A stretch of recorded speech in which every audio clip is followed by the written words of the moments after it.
Do you live in constant anxiety, often fearing the worst? Katie Davis Majors opens up about a harrowing experience with her daughter. Myself and one of my adult daughters had jumped in the river to swim, and that's something we do a lot. It's not usually dangerous, but on this particular day, we got caught in this rapid, and it started taking us really quickly downstream, and I actually was able to get out, but I watched my daughter be swept around the corner.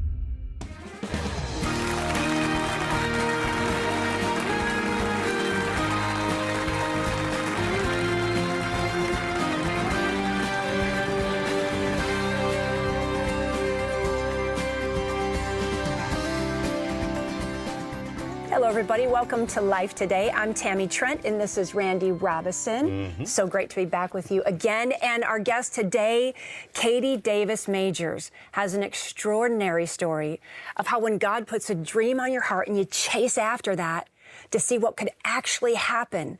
And I can't wait to talk to her about that today. Katie, welcome to Life Today. Take us back. Like, when I started digging into your story, like, who is Katie Davis Majors?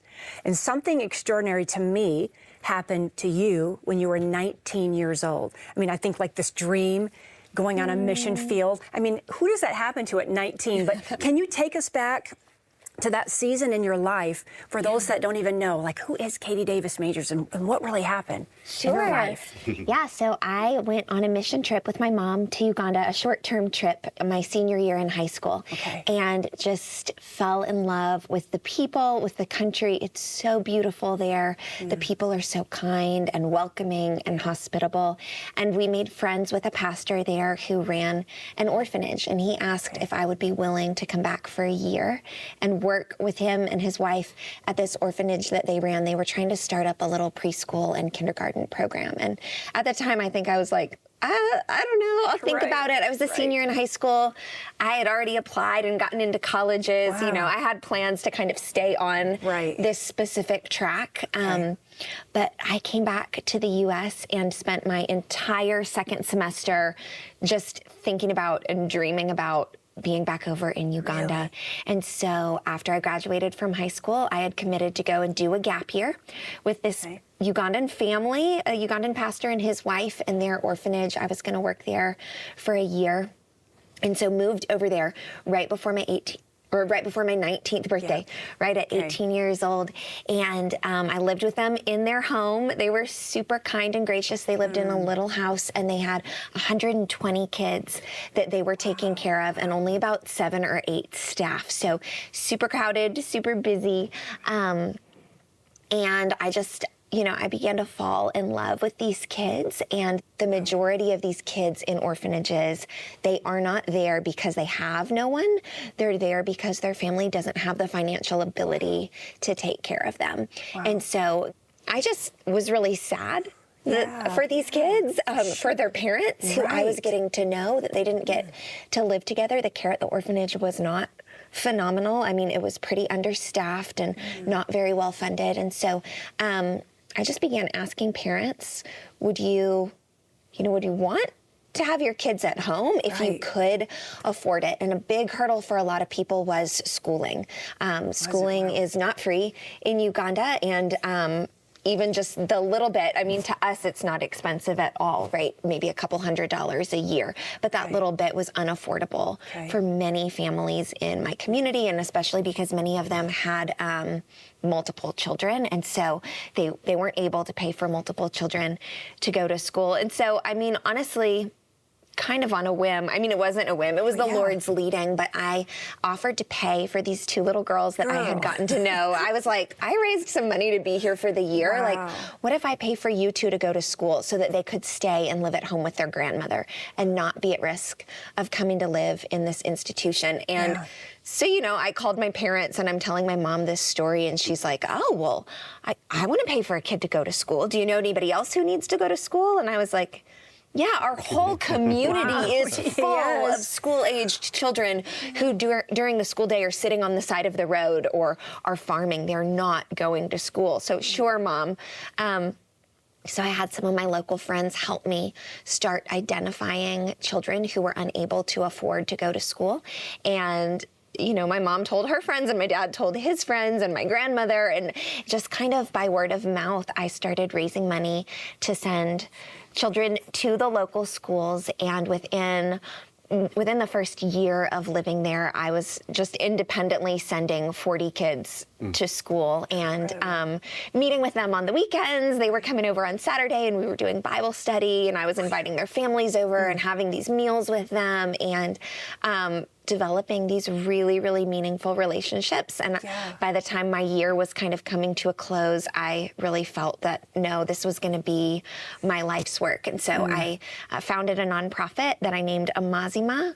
Amazima means truth in the native language of Luganda, because it was really my heart that these kids would know the truth of Jesus and who he created them to be. And so that's kind of the backstory and how it all started. I love the backstory, and it's just kind of like, could you see when you were there pouring into their lives, could you see like a change? Like, these kids are flourishing. They are hungry for the things of God, and how exciting to be a part of that. And I think when you don't see the change, maybe you think, well, maybe I'm not being effective enough. Could you see how effective this ministry was from the get-go for you that made you want to stay in it? Yeah, absolutely. I mean, I feel like God was just moving in such big and such miraculous ways for those early years, and the kids were so excited. They were excited to be in school. They were excited to learn the Word of God. They were excited to learn anything. And their parents, too, were coming to Christ, and we started doing like some little job training to try to help with the socioeconomic status of the parents and try to help them be more sustainable. And just, you know, Amazima has grown tremendously. Now we have 2 different school campuses, and we've got over 600 kids at each campus, and it's just grown and grown. We have a staff of over 300 people. And so it's been fun to just look back over the years and think like, wow, I had no idea. I didn't plan any of this. I didn't like sit down and write it out, but it felt like, as I said yes to one small step of obedience at a time, God just kept opening the doors wider and wider. And so just a testimony of like what God can do with an obedient heart and just a willingness to put one foot in front of the other and do the next thing. Yeah. This is not normal. Right. And it's fabulous. You listen to this and you go, oh, wow, what a wonderful thing. But I mean, you're one person trying to help a problem that is bigger than just one village. I mean, bigger than just one country. I mean, this is a big thing. What made you think, did you ever think of it in those big terms? Or you know, what made you think, yeah, I can do this and I can make a difference? Yeah. I mean, I think really for me, I'm such a relational person and such like I don't always see real big picture. I think for me, it was just really more this idea of like, okay, you have a need and I have the ability to meet that, and I'm going to do that today. And we'll see where that leads, right? And then tomorrow there was another need, and it was always coming back and evaluating, okay, is this something that I can help with or not? Or if it isn't, can I call someone that I know who might be able to help with it? And just living in those small steps of obedience and saying yes to what I could say yes to, and just letting God kind of use that to do such a much bigger thing. That sounds a lot like a story I once heard about some religious people that pass by someone in need, probably with the idea of there's another one. You know, there's these people in need all over the place, versus the one person who stopped and said, well, I mean, I can help this person. They need my help, and they're right in front of me. Right. Did you feel God guiding you through this? Yeah, absolutely. And I think I absolutely felt that way. I don't think I ever felt like I'm going to solve the problem of, institutional care in East Africa, or I'm going to solve the problem of education, but more just that God had given me a calling to love and serve the people in front of me. And I was able to do that in small ways right where I was. And a lot of people kind of after that year and after I had written my first book and people became more familiar with the story, and I would get asked the question like, how did you know? How did you know God was calling you to Uganda? And how did you know what his calling was? And I mean, quite honestly, like, I don't think I really did. I don't think there was ever this big moment of like, now you're going to spend the next 15 years of your life doing this. I think it was more like, okay, love the Lord your God with all your heart and love your neighbor as yourself. And here I am in Uganda, and this is how I'm going to do it today. And so that would be my encouragement to anybody who asks that question, like, where are you right now? Who are the people that God has put in your life, and how can you love them today? And who knows what that turns into down the road? You know, that's so scriptural. I get tired of the excuses. You know, why are those people in that position? You know, why are they having more kids if they can't afford the kids? Like, can you help? Yeah. Right. Yeah. Exactly. And that attitude, that's opened the world for you. Yeah. And Katie, like, when you talk about all of that too, Randy, and you're thriving. You're thriving in the season of your life.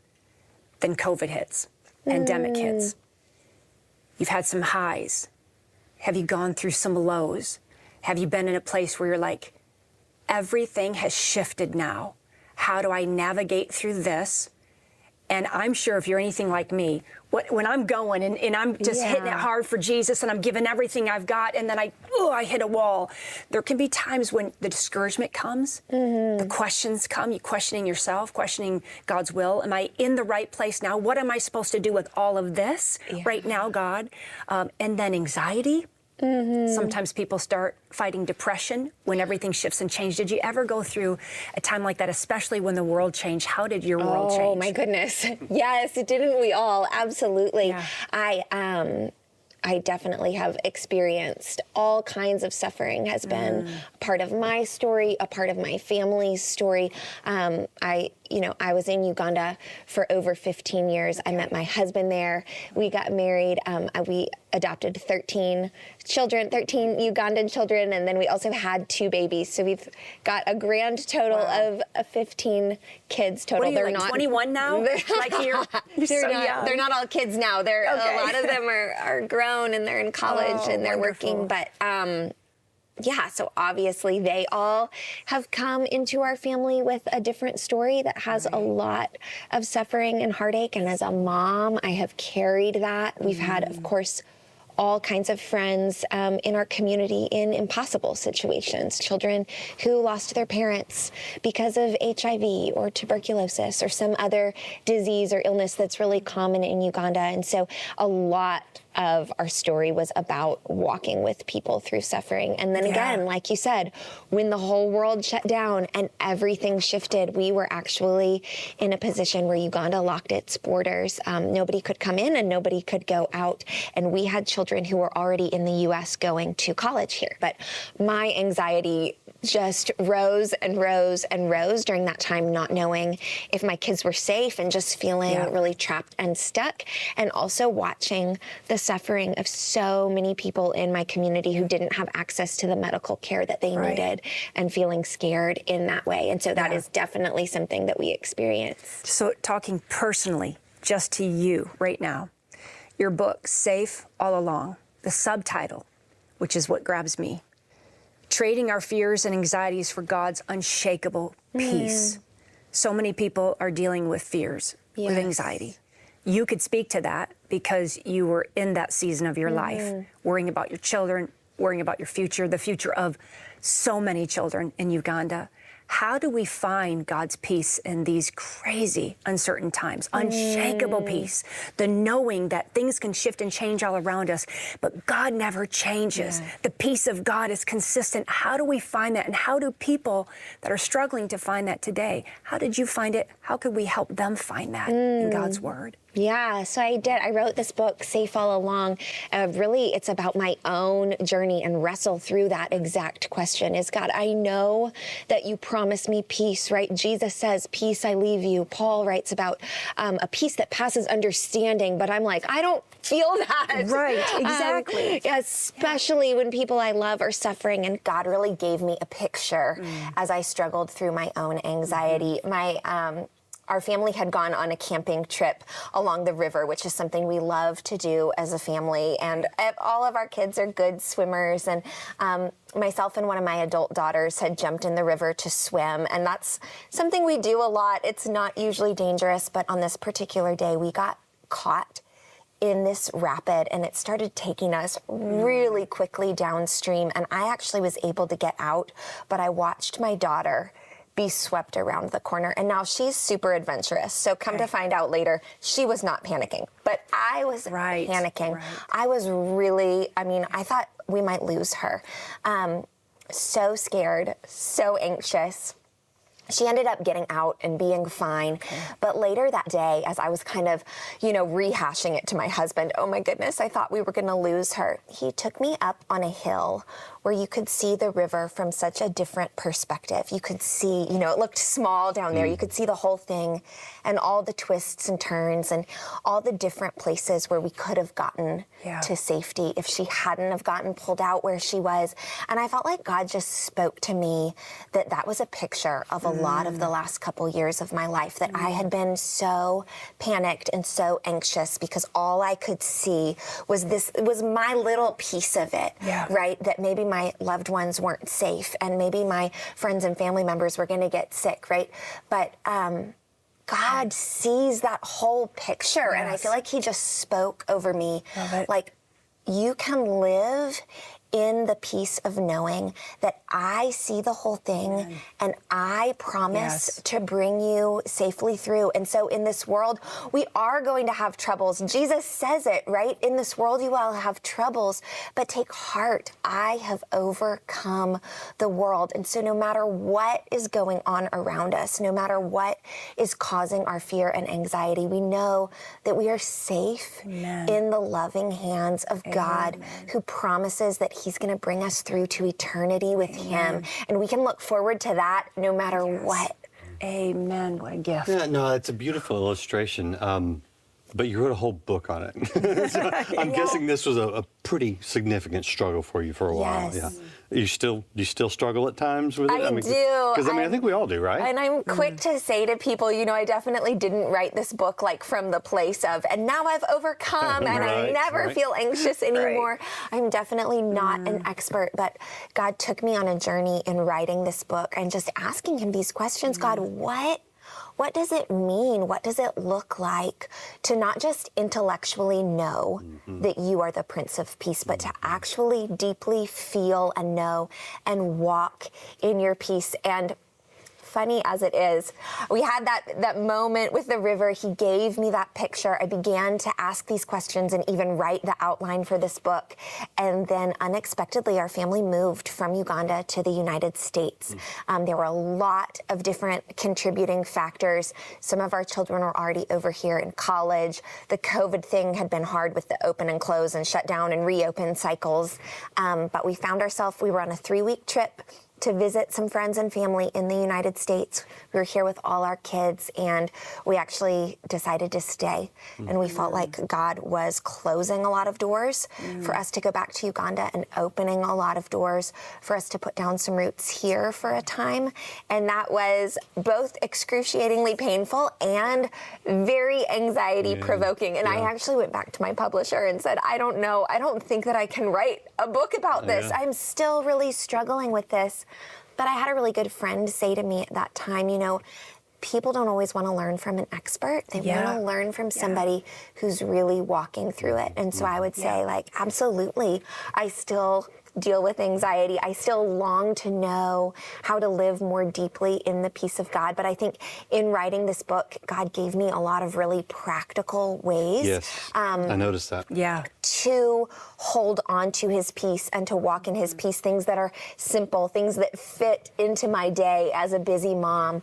And so I, too, am revisiting the book and trying to practice these things that I've written about. Yeah. Wow. Yeah, all right. We didn't even have time to get into that. We're going to have to do another program with you, because I think these practical steps really will help people.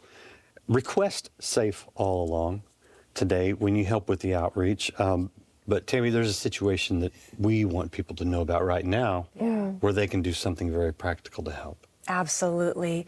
You take a minute, watch this, and we'll be back to tell you how you can help. Water sources for over 700 million people worldwide are not safe. Sickness and death result from drinking contaminated water like this. Yet mothers like Yolok continue to collect it for their families. Mama den si ja gardete no kule warani no bodori rinya wo ke be na gina falota. Ede ka vaga gura ngan gardete na ko. Ede ka wut nya ke de king ti wite. Iji ga nya mare tene. So why do you drink it? Ko do ma de ngada kam de inte ga ginna.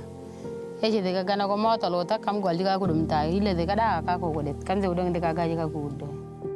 I have no other choice is something every mother like Rhoda lives with, and it stands as a painful reminder for her of her losses because of this contaminated water. Pagada na da. Pangole de walang kanya de sita na ya. De bachente to. Kambo do ito majaga ko vele ya. Wala de to. Eje de wala to.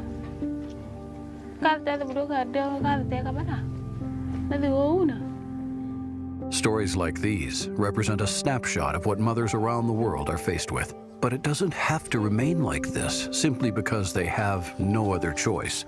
This is the water sources for this village and so many other villages just like it all over the world. And it can't keep happening. Those of us who can have got to get involved. We've got to care enough to make a difference in water, the water crisis around the world. And it doesn't have to be that way. Help us give water for life.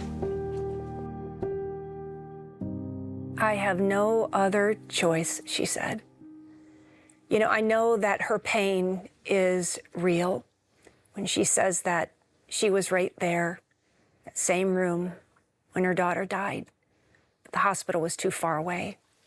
So she didn't have options. She didn't have a choice but to give that baby that water.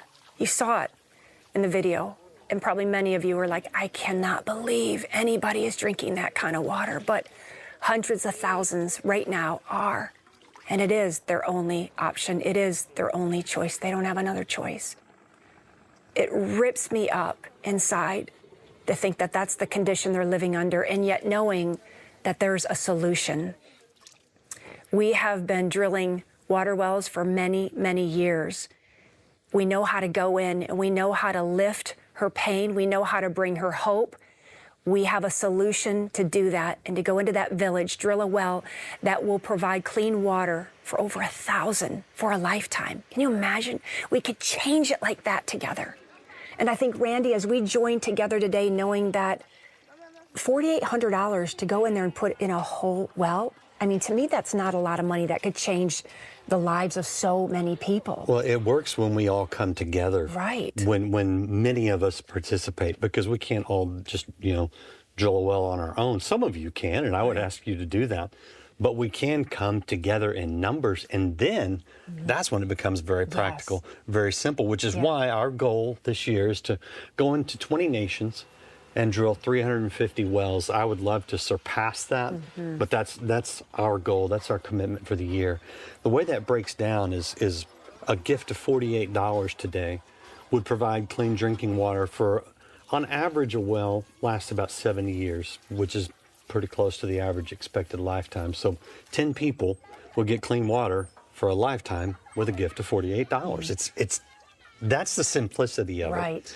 The complexity of it is that it's very hard for us in developed countries to imagine that, maybe you couldn't just move or go somewhere else or find water somewhere else, but that's just not the reality around the world. There are situations where people have been pushed out of their homes, their crops have failed, so they've had to go somewhere else. It's unseasonably hot and dry. There are situations that arise that are completely out of the control of these people. What do we have control over? You and I coming together, saying, let's do something about it. Let's go put a water well right there. And we've seen this many times across the world where we go in, we drill a well, it changes everything. We have that power to do that today if we will come together. Will you go online or go to the phone right now make whatever gift you can. Every little bit helps. There's not too little and there's not too much. Maybe you can give a whole well today. Whatever you can do, I pray you'll do it right now. Every day, thousands of lives are lost to waterborne disease, and nearly half of those are children under the age of 5. Through Mission Water for Life, you can give mothers hope and children a future as we provide clean, life-giving water for thousands of children and their families before it's too late.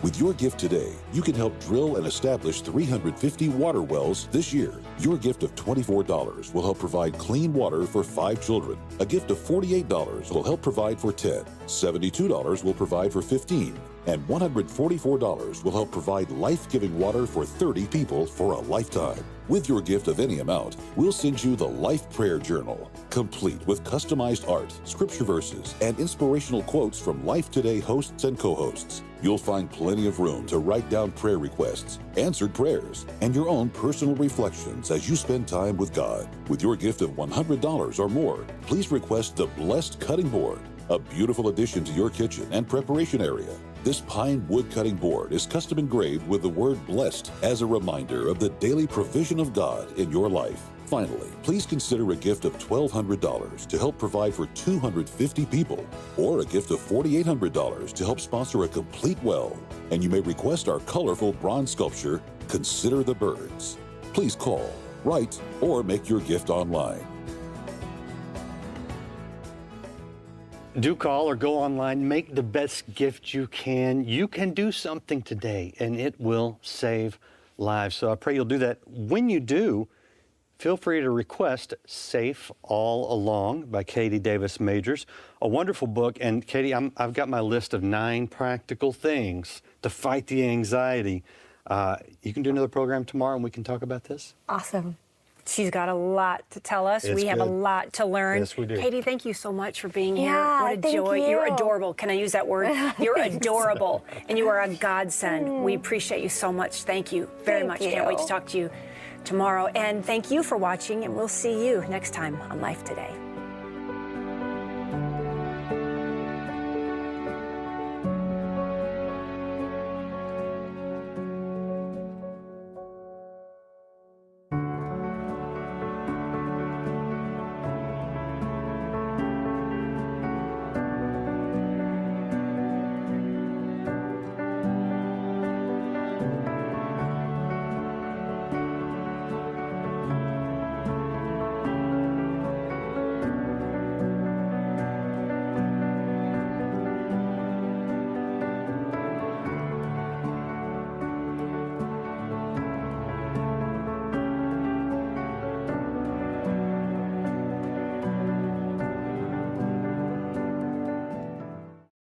God created the world with a word.